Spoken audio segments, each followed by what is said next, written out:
আবারও 3 দিনের hit alert, তীব্র গরমে 3 জনের মৃত্যু। ঢাকা সহ 5 জেলায় মাধ্যমিক স্কুল কলেজ আজ বন্ধ। বন্ধ কোম্পানির নাম বদলে মিথ্যা তথ্যে শেয়ার কারসাজি, জাল জালিয়াতিতে ক্ষতিগ্রস্ত বিনিয়োগকারীরা। এবং কোরবানিতে পশু আমদানির প্রয়োজন নেই, হাটে মধ্যস্বত্বভোগীর দৌরাত্ম্য ঠেকাতে থাকবে সতর্ক নজরদারি।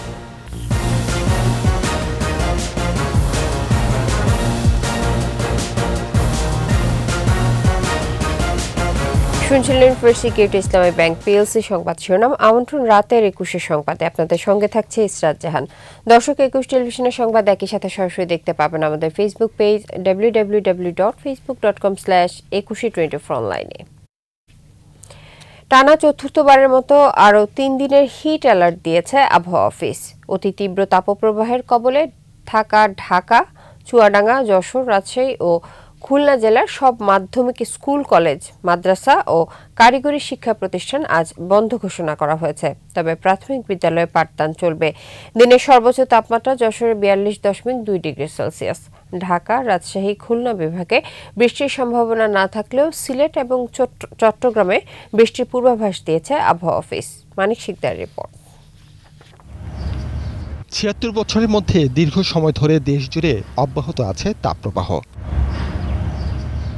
মৃদু থেকে অতি তীব্র তাপপ্রবাহে রাজধানীসহ সারা দেশের মানুষ আছেন চরম ভোগান্তিতে। খেটে খাওয়া দিনমজুর ও শ্রমজীবীরা পড়েছেন দুর্ভোগে। এমনি যাত্রী ভাড়া কম, দ্বিতীয় কথা হয়েছে গরমে টেকতে পারতে আছি না, বড় অশান্তিতে আছি। স্যালাইনের পানি, বোতল পানি হলে 15 লিটার পানি কিনে খাইছি পর্যন্ত ভাইয়া। স্যালাইনের পানি গরমে কারণ তো যাচ্ছে। রাস্তার পাশে বিভিন্ন ধরনের পানীয় দোকানে পথচারীদের ভিড়। তীব্র গরম, যে গরমের কারণে তরমুজের একটু ব্যবসাটা ভালোই হচ্ছে। গরমের কারণে চলাফেরা করতে আসলে অনেক সমস্যা হয়, যেদিক দিয়ে যাই সেদিক দিয়ে গরম। তীব্র গরমে ভোগান্তিতে আছেন গণপরিবহনের যাত্রীরা। গরমে বিভিন্ন ধরনের সমস্যা হচ্ছে, বয়স হয়ে গেছে, এখন তো সমস্যা হবেই। এই যে গাড়ি ফাঁকা টানতেছে না, এই যে এতক্ষণ অপেক্ষা করতেছে, এত গরমে তো বসে থাকা যায় না। শ্রমজীবী ও পথচারীদের সুপেয় পানি বিতরণ করছে সরকারি বেসরকারি বিভিন্ন প্রতিষ্ঠান ও সংগঠন। বাংলাদেশ রেড ক্রিসেন্ট সোসাইটির পক্ষ থেকে অস্থায়ী বিশ্রামাগার স্থাপন করা হয়েছে। এছাড়া সুপেয় পানির পাশাপাশি স্বাস্থ্য পরীক্ষার উদ্যোগে খুশি পথচারীরা। ব্যানারটা দেখে দাঁড়ালাম, তখন এখানে একজন আমাকে ডাকলেন, বসলাম, আমাকে পানি দিলেন, পানি খেলাম, প্রেশার মাপলাম। তো অবশ্যই এটা খুবই ভালো, এটা বলার অপেক্ষা রাখে না। অনেক সময় দেখি মানুষজন ঠান্ডা পানি খায়, এটা আসলে গরম থেকে ঠান্ডা পানি খেলে তার জন্য প্রবলেম। মেডিকেল সায়েন্স এটা নিষেধ করে। তা আমরা কিছু মেসেজ দিচ্ছি একটা লিফলেটের মাধ্যমে। এদিকে চলমান তাপপ্রবাহে নতুন করে আবারও সতর্কতা দিয়েছে আবহাওয়া বিভাগ।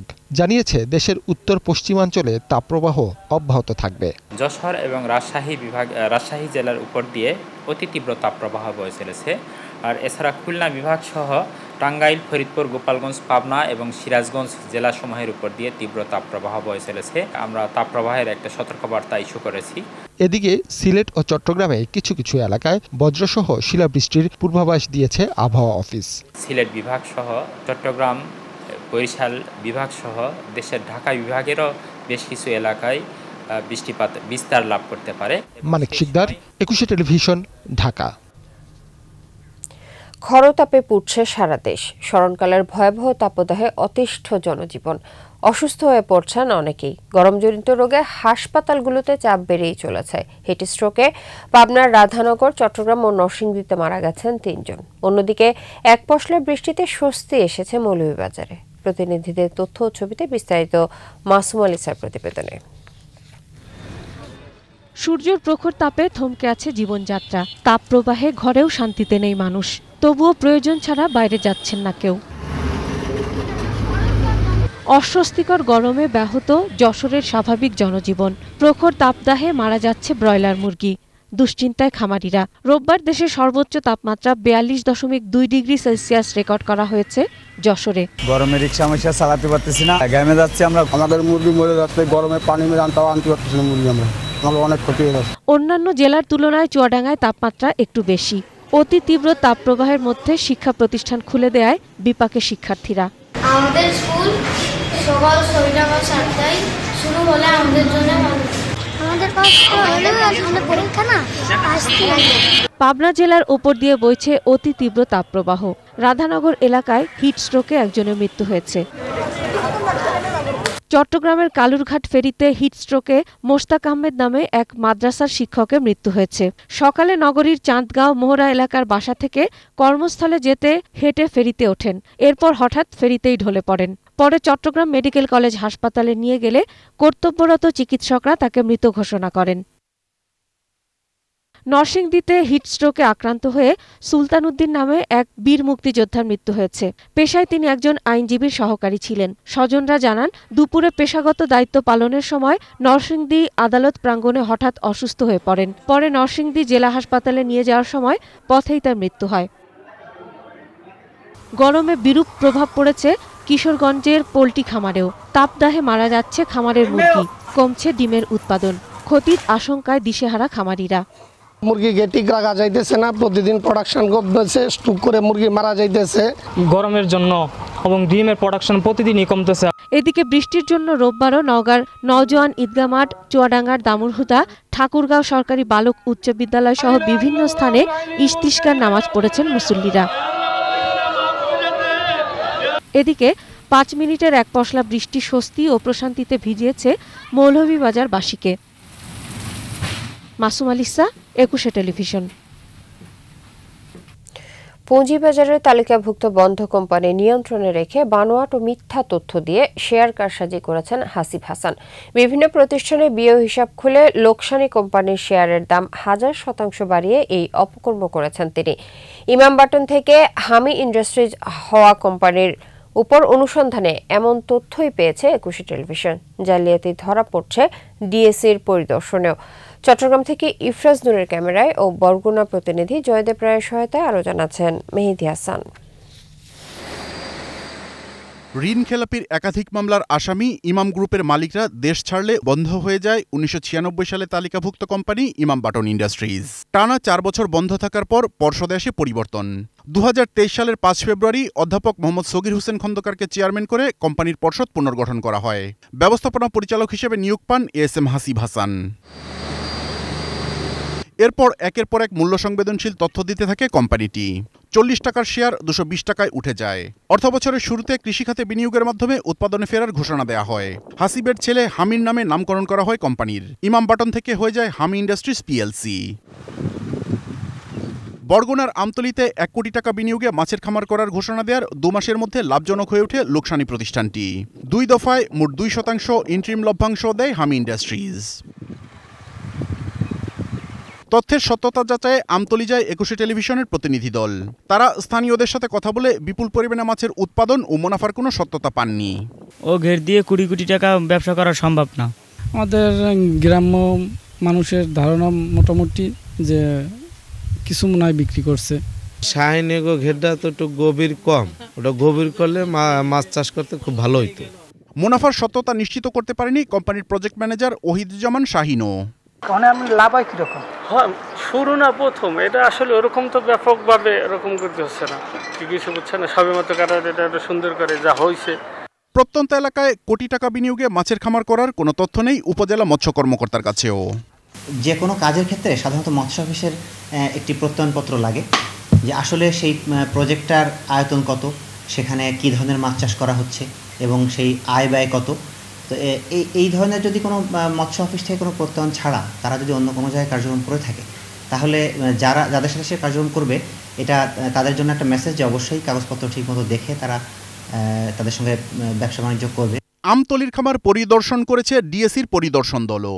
তাদের প্রতিবেদন বলছে, মাছের পোনা ও ফিড ক্রয় থেকে শুরু করে মাছ বিক্রির যেসব নথিপত্র কোম্পানি দিয়েছে তার সবই মিথ্যা ও বানোয়াট। এদিকে 7 সেপ্টেম্বর 2023 চট্টগ্রামের পাহাড়তলী কারখানাটি বর্তমান পর্ষদ নিয়ন্ত্রণে নেয়। পরে 14 জানুয়ারি কারখানার 2টি জেনারেটর, 2টি কম্প্রেসার সহ আরও কিছু যন্ত্রাংশ 27 লাখ টাকায় বিক্রি করে দেওয়া হয়। এরপর সেখানে দিনে 530 জোড়া করে জুতা উৎপাদনের ঘোষণা দেওয়া হলেও ডিএসির পরিদর্শক দল বলছে সেখানে দিনে সর্বোচ্চ 20 জোড়া জুতা উৎপাদনের সক্ষমতা আছে, যা এ কারখানা থেকে বছরে 2 কোটি টাকা মুনাফা করার ঘোষণার সাথে কোনোভাবেই সঙ্গতিপূর্ণ নয়। এদিকে রোববার 21 টেলিভিশনের প্রতিনিধি দল পাহাড়তলী কারখানাটি তালাবদ্ধ পেয়েছে। স্থানীয়রা জানান কারখানাটি বহুদিন ধরেই বন্ধ। এখানে কোনো শ্রমিকও দেখি না, কোনো মাল সামানা উৎপাদনও দেখি না। এখানে সব সময় বন্ধ দেখি, এখনো মনে করে এখন চালু হয় না।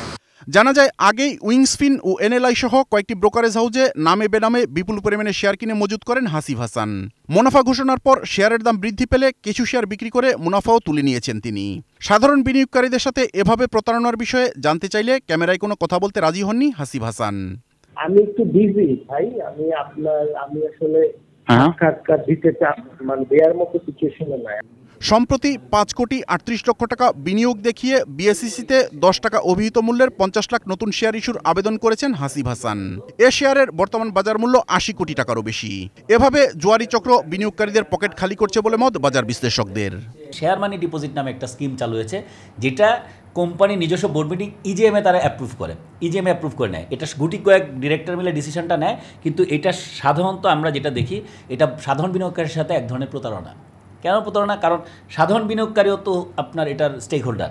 তবে কোথাও কোনো জালিয়াতির ঘটনা ঘটে থাকলে আইন অনুযায়ী ব্যবস্থা নেওয়ার কথা জানিয়েছে বিএসইসি। প্রতিষ্ঠানের ফ্যাক্টরি সহ অন্যান্য বিষয় ইন্সপেকশন করে রিপোর্ট দেওয়ার জন্য অনেকগুলো কোম্পানির সাথে ইমাম বাটনও ছিল, সেই রিপোর্টটাও কমিশনে তারা দাখিল করেছে এবং এটা আমাদের যে সংশ্লিষ্ট বিভাগ চিফ অ্যাকাউন্ট্যান্ট ডিভিশনে এখন লিগ্যাল অ্যানালাইসিস পর্যায়ে আছে এবং এটা লিগ্যাল অ্যানালাইসিস করে সেখানে যে সিকিউরিটি রিলেটেড রুলস রেগুলেশন যেগুলো ভায়োলেশন থাকবে সেগুলোর ব্যাপারে এনফোর্সমেন্ট অ্যাকশন এনফোর্সমেন্ট ডিপার্টমেন্টে রেফার করা হবে। সিকিউরিটিজ অ্যান্ড এক্সচেঞ্জ কমিশন সাধারণ বিনিয়োগকারীদের স্বার্থ রক্ষার্থেই ইমাম বাটনের মতো বন্ধ বিভিন্ন কোম্পানির পর্ষদ পুনর্গঠনের উদ্যোগ নিয়েছিল বলেও জানান এই কর্মকর্তা। মেহেদি হাসান, 21 টেলিভিশন, ঢাকা। পশু খামারিদের সুরক্ষায় কোরবানির ঈদে দেশীয় উৎপাদনের উপর নির্ভর করতে চায় সরকার। ঈদের হাটায় মধ্যস্বত্বভোগীদের দৌরাত্ম্য ঠেকাতে মাঠ পর্যায়ে সতর্ক নজরদারি রাখা হবে। এসব পরিকল্পনার কথা জানিয়েছেন মৎস্য ও প্রাণী সম্পদ মন্ত্রী আব্দুর রহমান। এবারে 1,30,00,000 লাখেরও বেশি পশু উৎসবের জন্য প্রস্তুত রাখা হয়েছে বলেও জানানো হয় সংবাদ সম্মেলনে। মোহাম্মদ নুর নবী রিপোর্ট। গরুর সরবরাহ যথেষ্ট থাকলেও প্রায়শই দাম থাকে নাগালের বাইরে। আর এবারের উচ্চমূল্যের বাজারে গরুর মাংসের তো আকাল। সামনে মুসলিম ধর্ম অবলম্বীদের প্রধানতম উৎসব কোরবানির ঈদ। কি হবে কল্পনা জল্পনা সব মহলে। যদিও প্রাণী সম্পদ মন্ত্রী আশ্বস্ত করলেন গেলবারের তুলনায় পশুর উৎপাদন বেশি আছে। দেশীয় খামারের উৎপাদিত পশুই চাহিদার যোগান মেটাতে যথেষ্ট। এমনকি মানুষের ক্রয় ক্ষমতার মধ্যে পশুর দাম ধরে রাখতে বেশ কিছু উদ্যোগও চলমান।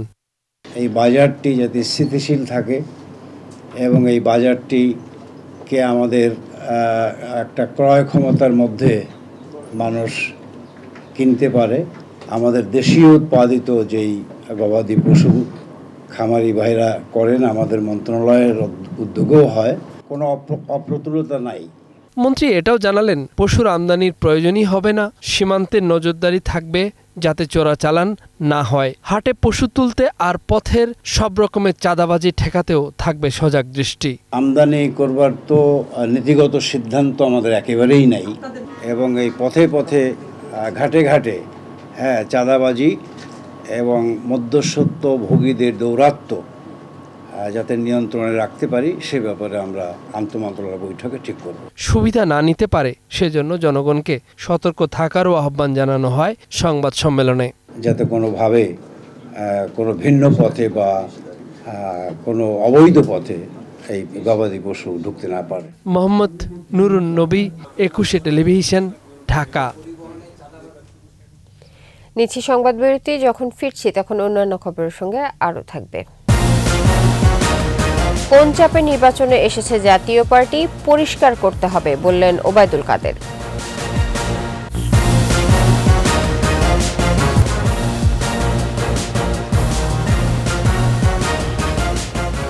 আবার আমন্ত্রণ, দেখছেন রাতের 21 সংবাদ।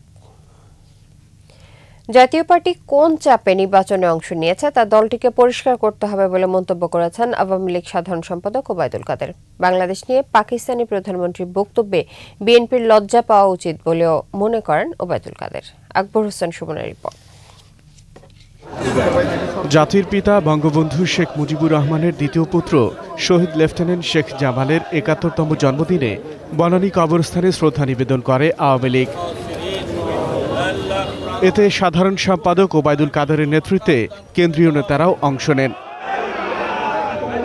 শহীদ শেখ জামালের জন্মদিনে শ্রদ্ধা নিবেদন করে আওয়ামী লীগের অঙ্গ ও সহযোগী সংগঠনগুলো।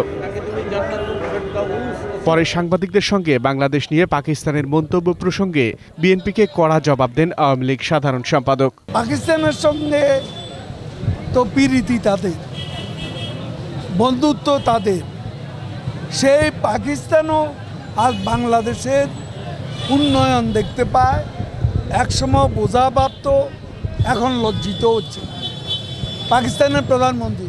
এতে রিজভিদেরই লজ্জা পাওয়া উচিত।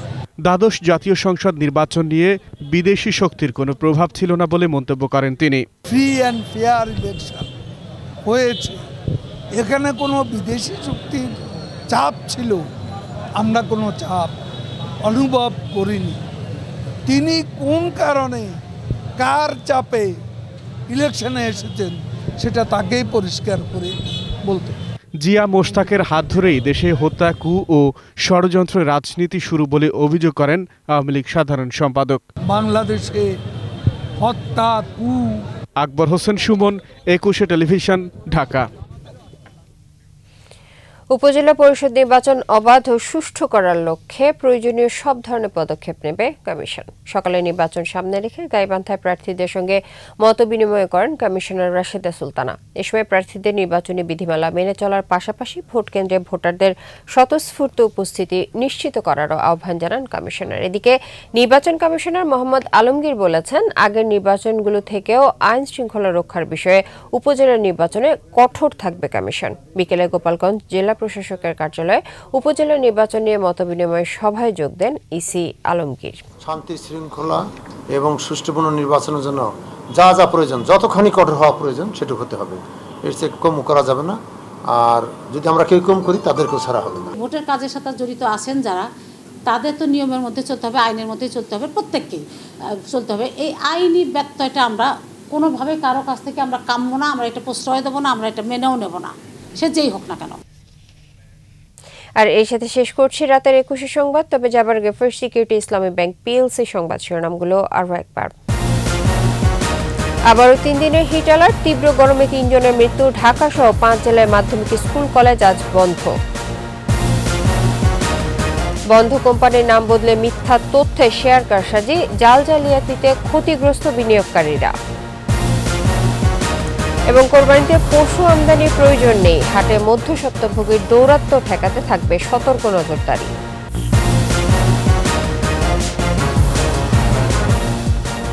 সর্বশেষ খবর জানতে ডায়াল করুন 2021 নম্বরে, আর ভিজিট করুন 21-tv.com এই ওয়েবসাইটে। এছাড়াও ফেসবুকে ভিজিট করতে পারেন facebook.com/2124 অনলাইনে। 21-এর খবর দেখুন আর 21-এর সাথেই থাকুন।